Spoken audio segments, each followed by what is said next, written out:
जौरा जनपद पंचायत जौरा के कार्यपालन अधिकारी सीईओ कुलदीप श्रीवास्तव ने 3 जनपद सदस्यों पर कार्यालय में घुसकर गाली गलौज करने, जान से मारने की धमकी देने और शासकीय कार्य में बाधा पहुंचाने का आरोप लगाया है।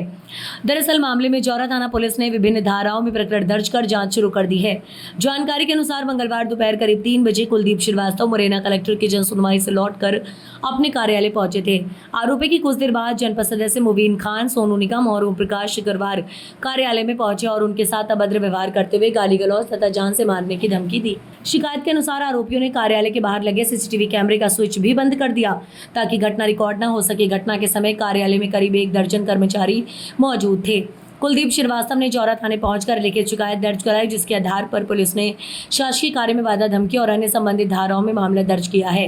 बताया जा रहा है कि इससे पूर्व भी कुछ जनपद सदस्य सामान्य सभा की बैठक में हथियार लेकर पहुंच चुके हैं। वहीं कुछ दिन पहले कुलदीप श्रीवास्तव की गाड़ी रोक कर भी अप्रिय घटना करने का प्रयास किया गया था, जिसके बाद जिला प्रशासन ने संबंधित व्यक्तियों के विरुद्ध बाउंड ओवर की कार्रवाई के निर्देश दिए थे। फिलहाल तीनों आरोपी फरार बताए जा रहे हैं और पुलिस उनकी तलाश में जुटी हुई है। अध्यक्ष जी, कल जनपद जौरा कार्यालय में क्या घटना हुई है? देखिए साहब, 4 साल से चीज़ें चलती आ रही थी पर अपन अनदेखा कर रहे थे कि जैसा कि कहा जाता है हमारे यहाँ कि आप जितना सहोगे उतना सामने वाला आपको दबाते चले जाएगा। ये लोग भूल जाते हैं कि प्रदेश में और देश में भारतीय जनता पार्टी की सरकार है और मोदी जी के नेतृत्व में डॉक्टर मोहन यादव जी की सरकार मध्य प्रदेश में काम कर रही है, जिसमें गुंडागर्दी संभव नहीं है। ये लोग अपनी वही कांग्रेस की अपनी मानसिकता को लेके लोगों के साथ मारा पीटी झपटी करना, ये उद्देश्य से ये 4 साल से प्रताड़ित पहले भी करते आ रहे थे। पहले भी आज से 4 महीने पहले भी हमारे यहाँ जनपद सीईओ के साथ इन्होंने धक्का मुक्की करने का प्रयास किया था, तो जनपद सीईओ ने विधिवत पत्र लिखकर एसडीओपी साहब और थाने को इनके बॉन्ड भरवाने की कार्रवाई के लिए पत्र लिखा था।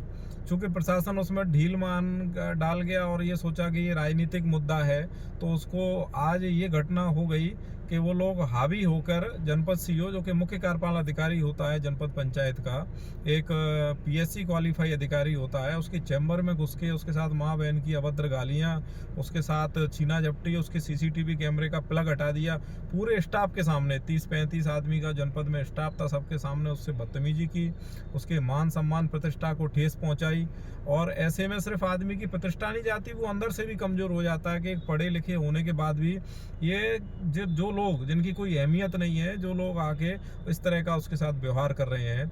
इन 3 लोग थे। ये कौन, क्या नाम है इन लोगों के? एक है उनमें मुबीन खान है आपका, ये खुद ही आधार कार्ड के फर्जी सेंटर पहले चलाता था और लोगों के इसकी मैंने कंप्लेंट के लिए भी एसडीएम साहब से बोला है कि इसका पूरा डेटा निकाला जाए कि इसने जो दस्तावेज आधार कार्ड में डेट एडिट और वो की हैं लोगों की जन्म तिथि, वो उसके दस्तावेज जांच किए जाएं, वो सब फर्जी की हैं। आज भी ये बैंक का एक कियोस्क चलाता है जिसमें सरपंचों को खाते मुहैया कराता है, वो फर्जी खाते होते हैं, उन खातों से हितग्राहियों के पैसे खुद निकालता है। दूसरा आदमी है एक ओम प्रकाश शिकरवार, जो कि जिसकी पत्नी जनपद सदस्य है और उसका भी एक फर्जी इंटरनेशनल स्कूल चल रहा है, नर्सिंग करके इंटरनेशनल स्कूल है बाईपास पे, अपना अंबा बाईपास पे। उसमें कोई भी वो प्रोटोकॉल को, किसी भी नियम को मध्य प्रदेश शासन के को मान्यता के लिए वो पूरा नहीं करता है। ऐसे आदमी पे कार्रवाई होना चाहिए, इसके स्कूल पे बुलडोजर चलना चाहिए ऐसी कार्रवाई के लिए। तीसरा है एक सोनू निगम करके है, वो भी, ये तीनों लोगों ने आके और साठ-गांठ बना के और सीईओ के साथ कल इस तरह का अपमानजनक व्यवहार जनपद कार्यालय में किया है। तो मेरा तो अपने एसपी साहब से, कलेक्टर साहब से, जिला प्रशासन से यही अनुरोध है कि अगर आज सीईओ सुरक्षित नहीं है, ये आपकी केबिन में कर रहे हैं, कल को इनकी केबिन में कर रहे हैं, कल आपकी में करेंगे, परसों किसी और की भी करेंगे, इनके मनोबल बढ़ते जाएंगे। तो ऐसे लोगों को कड़ी से कड़ी सजा और कड़े से कड़े दंड के ये अधिकारी हैं। जो बुलडोजर वाली नीति अपनाई गई है वो ऐसे लोगों के लिए बनाई गई है ताकि ये लोकतंत्र पर विश्वास करें, और जो कांग्रेस की मानसिकता का जो गुंडागर्दी वाला जो कृत्य कर रहे हैं, ये भारतीय जनता पार्टी की सरकार में नहीं चलेगा। इन लोगों को ये समझ में आ जाए। तो अभी तक पुलिस की तरफ से क्या कार्रवाई देखने को मिली है? आज जौरा थाना प्रभारी ओपी रावत जी ने इनके खिलाफ मुकदमा दर्ज किया है, जिसमें जो भी धाराएं उन्होंने लगाई होंगी पर मुकदमा दर्ज हो गया है, मुझे जानकारी मिली इसकी। और उनकी तरफ से मेरी उनसे दूरभाष से भी बात हुई कि इनको उठा के इनको पाठ पढ़ाया जाए ताकि इनको समझ में आए कि किसी भी गवर्नमेंट एम्प्लॉय से और गवर्नमेंट चतुर्थ श्रेणी कर्मचारी से भी आप भारतीय जनता पार्टी की सरकार में चतुर्थ श्रेणी जो आपको पानी पिला रहा है उससे भी आप ऐसा बर्ताव नहीं कर सकते जैसा कि आपने एक जनपद सीओ से किया है।